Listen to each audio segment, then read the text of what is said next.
Hello and good morning. Joe Justice here, the Kanawha Valley Hustler, and I am joined here at the Kanawha County Public Library with Bob Bliss, the CEO of Bob Bliss and Associates.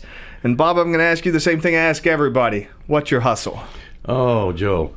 My hustle, I guess, is working with a wide variety of clients, whether it be higher education or corporate, large corporations or small businesses that have some kind of difficulty in their organization.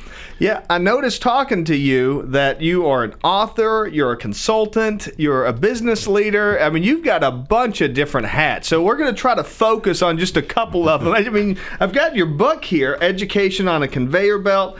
And I know that you consult regularly with businesses to help, keep them on track, get them back on track, get them to that next level. So I'm going to try to figure out where we want to go with this conversation, because I feel like we're going to need to have more than one before it's all said and done. But tell me a little bit about, just to kind of get started, about this book, Education on a Conveyor Belt. This is your most recent book. Tell me just a little bit about that. Well, that's something that's been about 9 years in the making, Joe. I've written 3 books. The first 2 are primarily geared toward corporations, toward management of people. This is the first time I've really branched off into the education side of it. And the reason being that I spent a lot of my time in higher education. I was a college president. I've been held virtually every office in administration at a college or university. And what I see right now in higher education scares me, to be honest with you. The title was meant to be a joke at first, but when you say education on a conveyor belt, it's really happening. And so tell me, break that down for me a little bit. What does that mean to be on a conveyor belt? I mean, isn't that a good thing? Don't you want kids moving through the system? Yes, but they have to learn something going through the system. That's the problem. Right now, students, usually in the elementary school, they're placed on what I call the conveyor belt of education. They're placed on it. The unique part is they can't get off. They're told on day one they cannot fail. And we have school that continues from elementary school into middle school, into high school, into colleges now as well. And when students are on a conveyor belt and they know they're not going to fail, all incentive goes out the window. They know they're going to make it. Why should they knock themselves out? We've got schools right now that dictate pretty much to faculty that there'd be no grade lower than a C for any student. And consequently, there's no chance for the students at the lower end of the learning scale, put it that way. Teachers have to teach the lowest level. Now, if you know that you're not going to get a grade lower than C, you're not going to work as hard as you can. They're not going to try to do the best they can. They want to do just enough to get by. And that's becoming dangerous because as it proceeds, students then go to the next grade, they go to the next grade. Pretty soon they graduate and try to go to college. Some of them aren't ready for college. And then the same thing happens in college. They can't fail in college. You have grade inflation. There are a lot of factors to it that I outline in the book. It's scary to see what's happening right now. Wow, yeah, and you read some of that stuff. I think you just told me it was just in the paper here recently that there was a school system that just flat out said they're not going to have any kind of academic requirements moving forward. Yeah, it was in Oregon. The governor of Oregon signed a bill that said that students are no longer required to have competency in reading, writing, or mathematics to receive their diploma from high school. Wow. So where's the incentive to perform? Right. And switching gears here, so going from education to your career in education, you told me a little bit about how you've made a little bit of a career, or maybe not even a little bit, that's probably the wrong way to say it. You've made a bit of a career out of turning higher education around, haven't you? Yes, I have. Tell me a little bit about that. Well, it all started, my first college. I graduated from Adrian College in Michigan, a little tiny school, and I was ready to go to work for either a bank or an insurance company when I graduated, and the college president, who was brand new, by the way, ran across me on campus one day and asked me if I'd like to stay on and be assistant to the president. And that sounded much nicer than being a bank teller, so I just went to work for Adrian College. But I found out that the job as assistant to the president was quite challenging because the president was given 1 year to turn the college around or the board is going to shut it down. So he and I worked together, and I wore about 8 hats. I can't go through all of them. I didn't realize this when I got into it. I learned by doing, but I had to create an alumni office. I had to create the admissions office. I had to handle all public relations. I had to handle all student affairs, on-campus, off-campus housing for students. I had to write the alumni magazine. I was the advisor for the yearbook. Actually, I wrote the yearbook. I was the announcer for all football and basketball games in my spare time. So I wore about 7 hats, but I learned a lot, and it was a very good experience, really.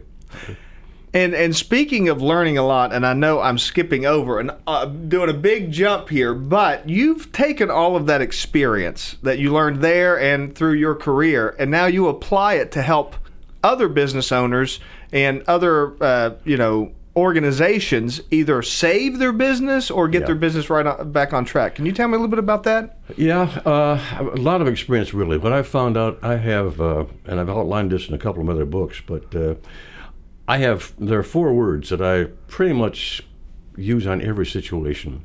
And the first and most foremost is that ask a CEO what's the most important asset in your company. I've had automobile dealers tell me their inventory is the most important thing. I've had all kinds of answers from CEOs, but they eventually come around to the most important asset of your people. A lot of them don't realize it, but you got people with your most important asset. The next word is communication. You've got to have open communication. You can't spring surprises on people that work for you. Keep them informed. You don't have to open all the books to them, but you can be very honest about what you plan to do with the company. The third word is responsibility. I like people that like to have responsibility, but I also wonder, why do you want more responsibility? Is it to help the company grow, or is it to help your resume? It makes a big difference. And the final word is accountability. I'm strong on accountability. Most people run from accountability. They like responsibility, but they don't want accountability. I've seen corporate presidents who abdicate that responsibility because if a hard decision they have to make is going to impact the company either immediately or long term, they can't make it. They decide, well, I'll tell you what, I'm going to form a committee. And they form a committee. And that's abdicating their responsibility as a CEO. Because in forming a committee, it's a win-win for the CEO. If the decision is made that was one that he really liked, well, he'll take credit for it because I formed the committee. If he doesn't like it, well, it's not my fault because it was the committee. So it's those 4 words I bring into every single corporation that I work with. And I'm kind of a fanatic on the people side. One of the companies that I bought, we had about 300 employees altogether. We covered 4 states. And I knew nothing about the product at all. And the employees knew. I was just coming from being a college president. And this was a diesel engine company. I didn't know diesel engines from this coffee cup sitting here. And the employees knew that. So I had to immediately let the employees know, number one, that they are the experts. And I want to help them be much better than they are right now. How can I help you? And started that way. And all of a sudden I had the employees on my side, and we turned around a financial deficit of about $1.5 million to a profit of $1.2 million in less than 12 months. Wow. It wasn't me, it was the employees. Right. And I know that's just one example of quite a few that you have, right? Yeah, I could. If we had a week, I could tell you a little bit about every one. We're gonna save some of those stories for the next podcast, because I get the feeling we could probably do 5 or 6 podcasts on your career, because I've talked to you quite a bit about some of that. But I do, as we wrap up here, because believe it or not, we're already coming close to the end of our time here.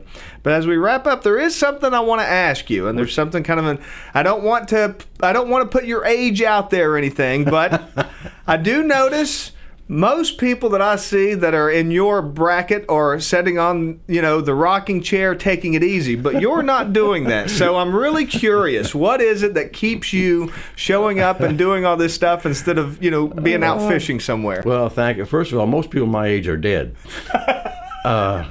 So I'm unique in that respect. No, I've been very blessed, number one, with good health, obviously.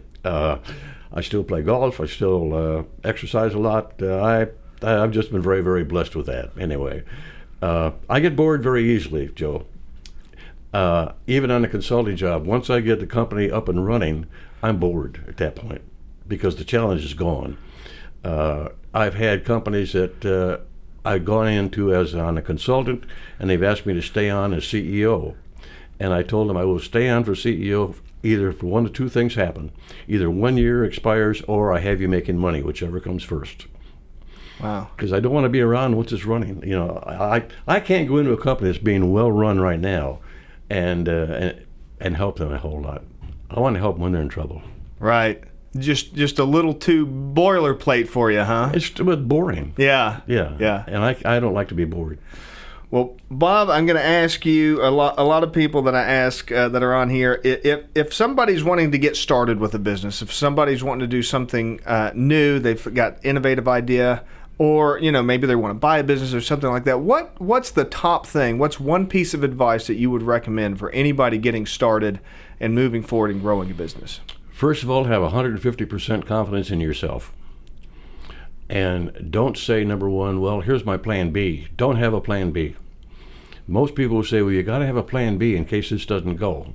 Well, don't go into it thinking that, well, if this doesn't go, I can always do this. Have 150%, throw it into, this is the way you want to go. This is what you're going to do.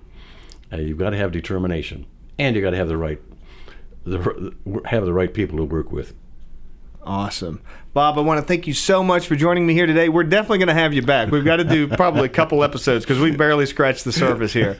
Okay. Thank you, Joe. But I want to thank you for joining us. And for everybody watching, I want to remind you that the Kanawha Valley Hustlers always reminding you to hustle hard, hustle smart, and hustle with a smile.